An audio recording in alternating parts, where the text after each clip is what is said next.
Today we're going to demonstrate how to add color to highly figured hardwoods like curly maple or fiddleback maple.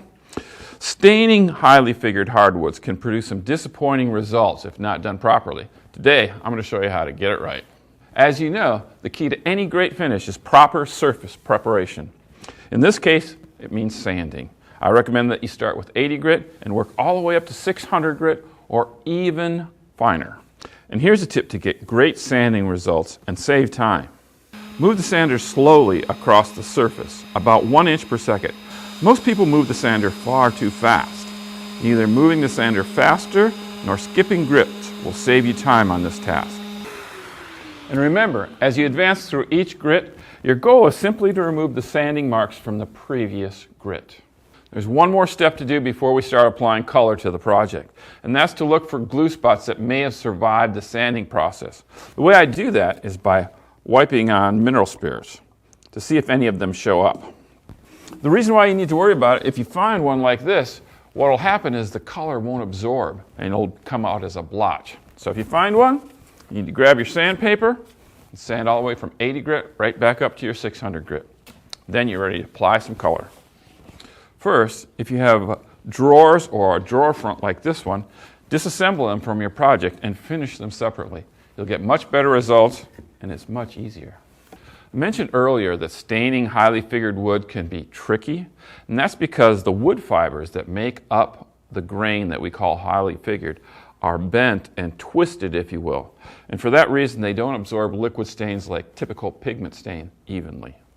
Now, a lot of folks use a pre-stain or a wood conditioner to make their pigment stain work better on highly figured woods, but the result is often bland and the color depth is limited. That's why I think an aniline dye works so much better. Basically, the molecules of an aniline dye are so much smaller that they absorb evenly across the curly grained woods. So how hard is it to use an aniline dye? Not at all. Let me show you. You need to mix your dye in water to get the intensity of the color that you prefer. One note, the color of the wet dye is the hue you will see when you apply a clear finish over the dried dyed wood.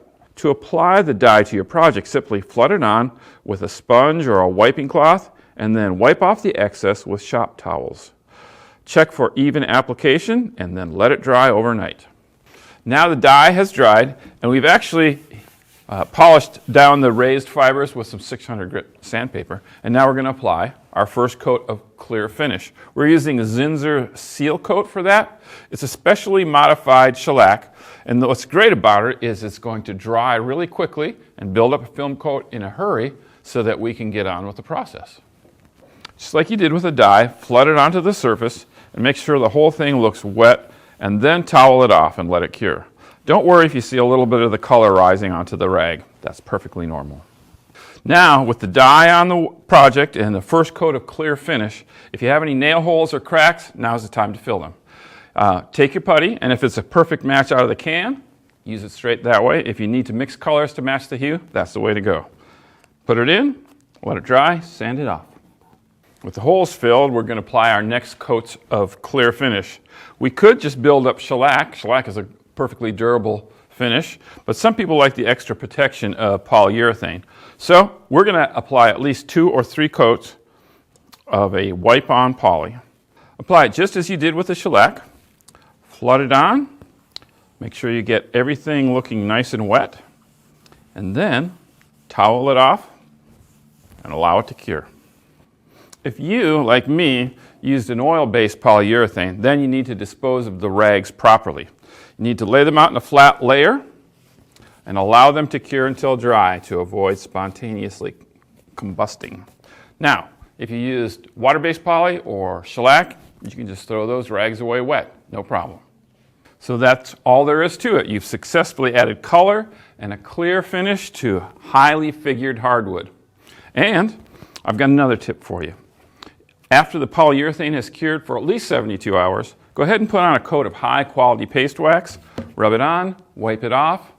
It'll feel so great and add a lovely low luster to the project.